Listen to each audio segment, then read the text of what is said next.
Shalom, selamat pagi Bapak-Bapak, Ibu-Ibu, dan Saudara-saudara sekalian. Pagi ini kita bertemu kembali di acara Renungan Embun Surgawi. Kiranya Tuhan akan memberkati.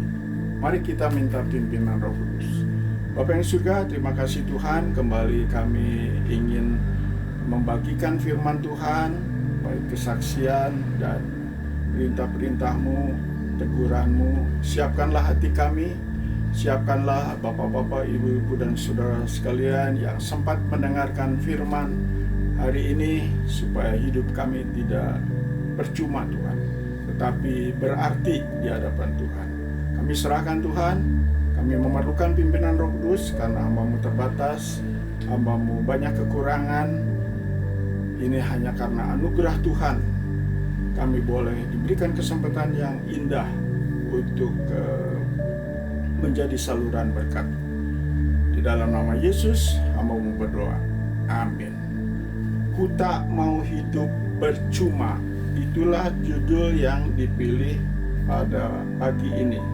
Saya akan membacakan dari 1 Korintus 15 ayat 58. Karena itu saudara-saudaraku yang kekasih, berdirilah teguh, jangan goyah, dan giatlah selalu dalam pekerjaan Tuhan. Sebab kamu tahu bahwa dalam persekutuan dengan Tuhan, jerih payahmu tidak sia-sia. Inilah kunci, inilah rahasia, supaya hidup kita tidak nihil, tidak nol, tidak sia-sia, kosong, tidak berarti. Seperti ada cerita bahwa banyak orang yang rebutan bingkisan kosong, akhirnya kecewa karena kosong. Demikian juga kita di dunia ini. Kadang-kadang kita seperti berebut agama, amal, perbuatan baik, berhala, harta dunia. Akhirnya kita sia-sia, kita nihil, kita hampa. Padahal sebetulnya Tuhan memberikan kuncinya, yaitu PM, percaya menerima Yesus, maka tidak akan sia-sia karena mendapat keselamatan dan juga mendapatkan pertolongan, penolong yang dikirim oleh Tuhan. Jadi dalam ayat tadi, supaya kita tidak sia-sia, yang pertama berdiri teguh. Berdiri teguh seperti Yosua dan Kaleb juga demikian. Kemudian jangan goyah, fokus kepada Yesus, tidak lemah. Lalu yang ketiga, giatlah dalam pekerjaan Tuhan.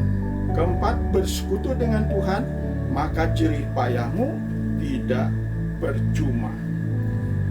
Nah, marilah kita hindari semua yang membuat kita tidak berhasil, kita nihil, kita hampa, kita menjadi percuma.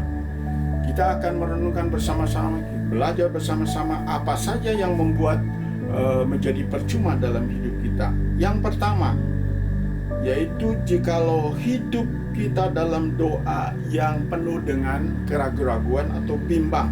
Seperti Yakobus pasal 1 ayat 8 dikatakan, orang yang bimbang tidak mendapatkan apa-apa. Seperti kita naik dua perahu, kaki kiri ke perahu satu, kaki kanan ke perahu satunya. Ketika perahu itu jalan, maka akan tenggelam. Ya sama pada waktu Petrus berjalan di atas air, tetapi karena bimbang, maka ia tenggelam. Yang kedua, kita akan disebut percuma hidup kita kalau tanpa kasih. Di dalam 1 Korintus 13 ayat 1-7 dikatakan bahwa walaupun kita mampu untuk berbicara, fasih lidah, dan juga hidup melakukan ini dan itu, tetapi kalau tanpa kasih, maka seperti gong yang gemerincing, itu menjadi hampa.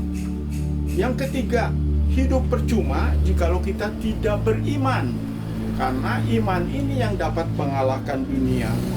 Di dunia ini penuh dengan musuh-musuh, maka kita harus melawan dengan iman, melawan iblis dengan iman.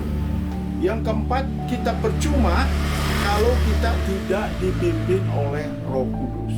Kita bersyukur karena ada penolong, ada sahabat yang menemani kita kemana-mana, yang akan memberikan kemampuan untuk melawan musuh kita iblis, dan juga sifat kedagingan, nafsu dunia ini. Seperti dalam Galatia pasal 5 ayat yang ke-16.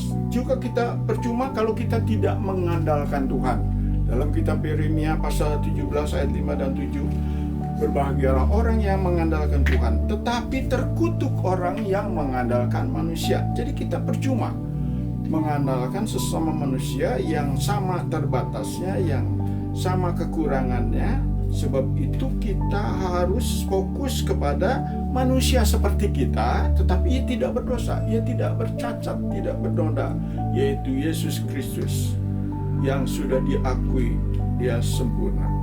Juga kita percuma kalau kita tidak mengakui dosa kita. Dalam Yesaya 59 ayat 1, bahwa tangan Tuhan tidak kurang panjang, tetapi ada penghalang, yaitu dosa. Mari kita selesaikan, mari kita mengakui, mari kita bertobat. Kita mencontoh Daud yang sungguh-sungguh bertobat. Dan terakhir, yaitu kalau kita tanpa firman Tuhan, pelita, kompas bagi hidup kita, lebih daripada segala harta dunia. Kita harus berpegang pada firman Tuhan. Kalau tidak, kita akan sia-sia.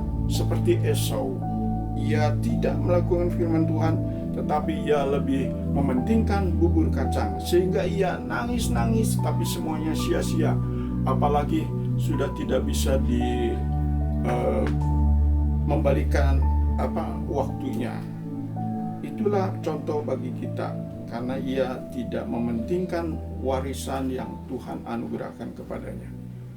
Mari kita dengar satu lagu, Ku Tak Mau Hidup Percuma.